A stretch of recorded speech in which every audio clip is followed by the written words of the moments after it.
What is going on, YouTube? It is Primitive here, and today I'm going to be bringing you another BT10 deck profile. Today we're going to be going over the deck that could potentially be a T0 deck, a deck that a lot of people have been discussing leading into BT10, which is going to be Crossheart. Now, this deck is, as you can see here, just a giant culmination of random colors and cards that do end up working together in a very, very strong way. So, with that being said, let's go ahead and start getting on into the list, and as always, we're going to break down the card choices one by one.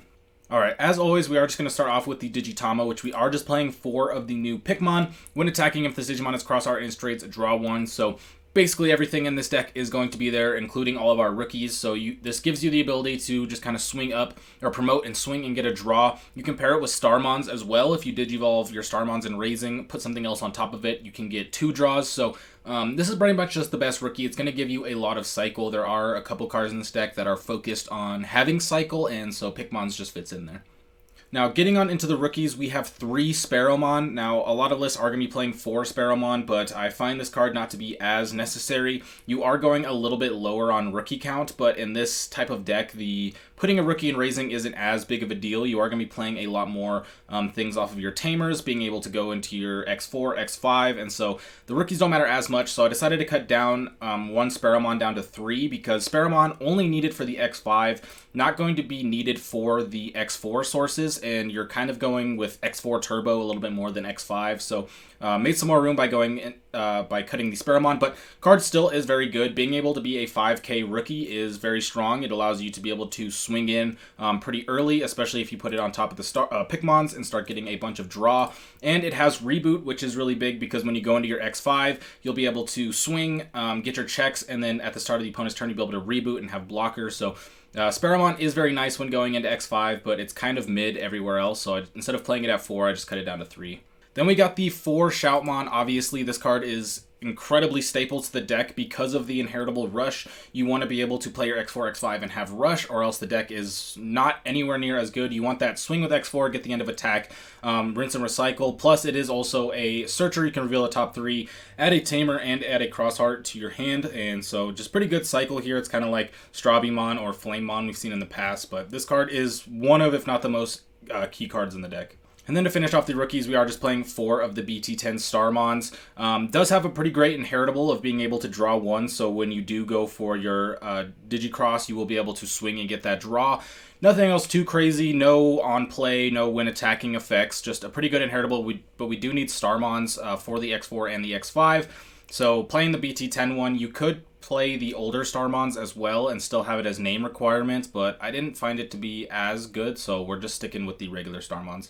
Now, getting on into the champions, we'll start with the Ballistamon. Ballistamon at 4 is obviously going to be key because, 1, this is one of the champions we are going to be playing for free off of our Tamers, while also being able to have blockers. So when you have this out, you can just play this out, play the Tamer, play it out, have blocker, which is very nice, and then the Piercing Inheritable is also very good because when you go into X5, you'll be able to swing over a lot of your opponent's suspended Digimon and then be able to clear it while also getting the Piercing stack and then reboot with the Sparrowmon and all that. So Ballistamon, super key, going to be playing that at 4. Same reasoning with the Darumon here. Again, we are going to be playing this off of Tamers, so we want to be able to have this out. Of course, it's also a name for the Digicross and all that, but the on-play here is actually pretty good. Being able to give minus 3k DP until your opponent's end of their next turn is very strong, because with minus 3k DP, you could clear floodgates like Psychmon or Solarmon, or you can just give your opponent minus 3k DP till the end of your next turn, which then makes it a little bit awkward, so that way they maybe can't swing over your X4, or maybe if they swing at a security, they have a higher chance of going down. This card is just fairly strong. And then to finish off the champions, we are of course playing 4 Shoutmon X4, the best card in the deck. I just kind of call this X4 Turbo a lot of the times because what you're going to want to do is you're going to want to Digicross. You're going to be able to play these underneath. It will Digivolve for 1, or play for 1 if you have all the sources, but you can gain a memory with your green Tamer.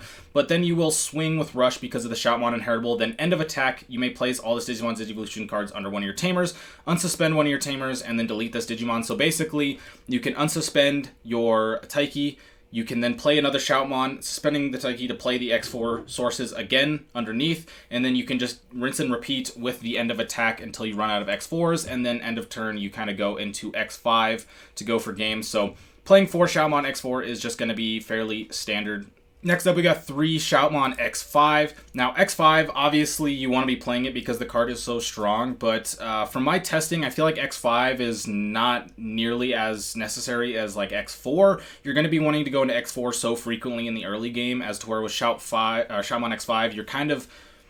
If you play it early game, it's not as crazy because it's going to be a little bit harder for you to get those sources back underneath your Tamers to go for Shoutmon X4s as to where you can recycle them. So just playing it at 3 right now, mostly for consistency's sake, so that way you can see it for the end of the game.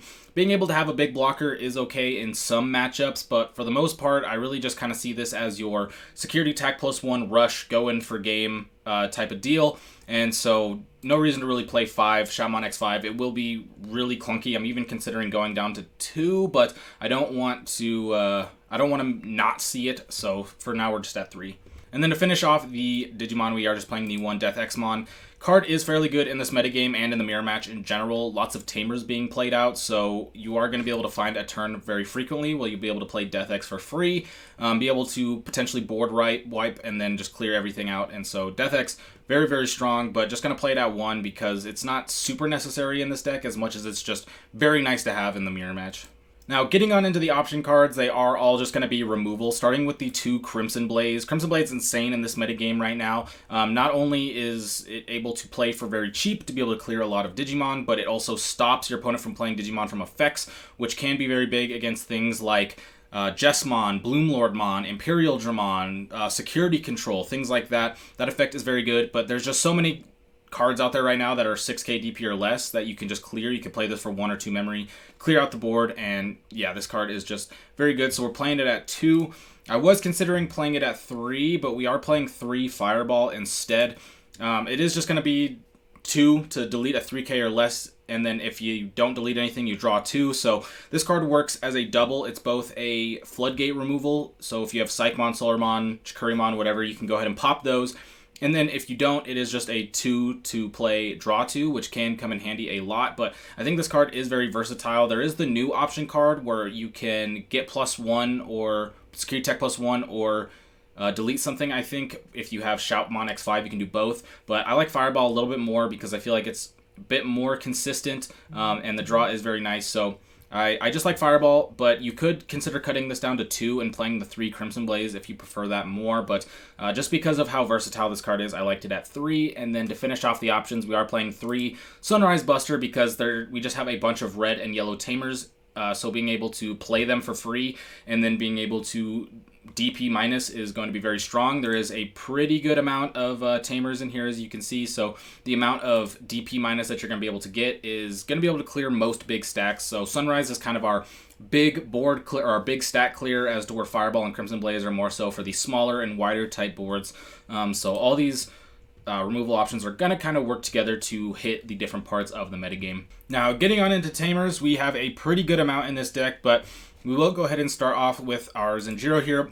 Green Tamer, where on play you are going to be able to play a Ballistamon from your hand, and then your turn, when you play a Digimon Crossheart and its traits, you can suspend it to gain a memory, so you can play the Ballista off of this and then tap it to gain the memory, so you're essentially playing this for 2. But the reason why I'm playing this at 3 over 4 when a lot of lists are going to play it at 4 is because this card, very strong if you have multiple in the later stages of the game, and not so much in the early stages of the game. And so I found this Tamer just to be one where if you get 1 or 2 out in the early game, that is great. You don't need more than that. You are going to end your turn with extra memory, where this card, gaining the memory off of it, will be irrelevant. And so since this is a deck that goes so fast and can end the game in the mid game and not really even make it to the late game, I found this card to just be not as good, and so I wanted to make more space in the deck, so we cut it down to 3. Still just a very strong card, but it is just in the later stages of the game. I think it is semi not as good, so yeah. Then we're playing 2 BT10 tie, 1 because of Memory Tamer. If you aren't playing a Memory Tamer, you can get choked with this deck pretty easily. Playing against lists that don't have Memory Tamers, you pretty much just want to try to put them at 1 as much as possible. And so with tie, you kind of eliminate that, but it also gives you Security Attack +1 if you get the full stack on your X4 or your X5s. But X4 Turbo, you'd be able to play X4, Swing 2 checks, end of attack, put your source underneath, play another X4, swing 2 checks, rinse and repeat. Tai just works super well with that, and so do really like Tai as the memory tamer here. Next up, we got the 4 Taiki. This card is just the best tamer in the deck. You're going to be able to look at the top 4, add a crossheart to your hand, and then put one underneath one of your tamers.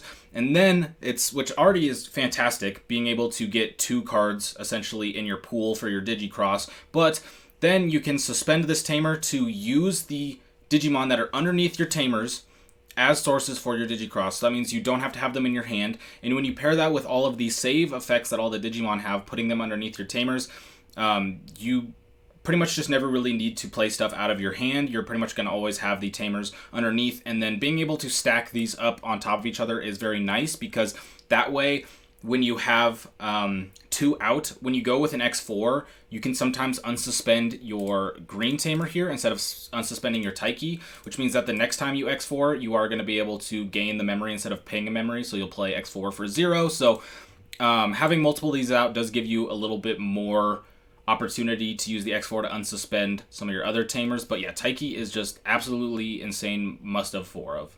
Next up, we're playing 2 Tai and Kari, and this is the card in the deck that I'm the most unsure of. Sure, it does give you a little bit of memory gain, which is nice, but the main thing is being able to give -2k DP to your opponent's security Digimon, because you are going to be wanting to survive with your X4. You don't want it to get deleted and just material save 2. You want to be able to put all your sources back underneath the tamer so you can play another X4. So having the Tai and Kari, being able to debuff your opponent's security is just going to be really nice, and it does gain you memory, as to where the only other way to gain memory off these tamers, as far as a start of turn effect, is with Tai, as to where the green tamer you need to play something, so it doesn't really gain you memory as much as it kind of cheapens things. But regardless, this card is still pretty good. It is just the card that I'm the most unsure of, and if you are looking for cuts, this is definitely the card I would cut. And then to finish off, we have 4 of the Akari. Now, you could argue, since I said that the other green tamer wasn't as good, that you could cut this down to 3, and I would agree with you. I actually have been considering it, but you don't want to cut too many of your tamers that play things out. But I like Akari way more because of the draw effect. I think being able to draw in the early game to mid game is way more impactful than reducing the play cost of your Digimon, or gaining memory when you play into Crossheart. So this was never really a true cut for me. It is something where I was either going to cut this or one of the green tamers, but being able to draw in the early games and just be able to cycle your hand is very nice, because sometimes you can get some very ugly hands with this deck, and so if you don't have pretty decent draw going, then you will just lose off of just pure bad hand. And so Kari just is very nice. I definitely think pairing this early, like 1 or 2 of these, really just shoots your game plan way ahead. You're going to be able to outpace like all of your opponents, just because you're going to have everything that you need in your hand, and every time you're playing an X4 or you're playing a Shoutmon or whatever, you're drawing these extra cards, and it just, once you have like 13 cards in hand, you have literally everything you need. And being able to go for X4 turbo into X5 endgame is really easy to set up, so really like the Akari. But this is going to be the Crossheart list. This is a deck that we will be seeing a bunch of in this format, I'm sure, with different variants coming up. But if you are looking for something to proxy leading up to the event, or just looking for a day 1 BT10 deck, this is going to be great for you. Team Icewall and myself have been working on Crossheart, so this is a pretty decently tested list. But with that being said, if you enjoyed, be sure to like and subscribe, because I will be bringing you even more BT10 content, and I will catch you all next time. I hope you have a fantastic day. Peace out.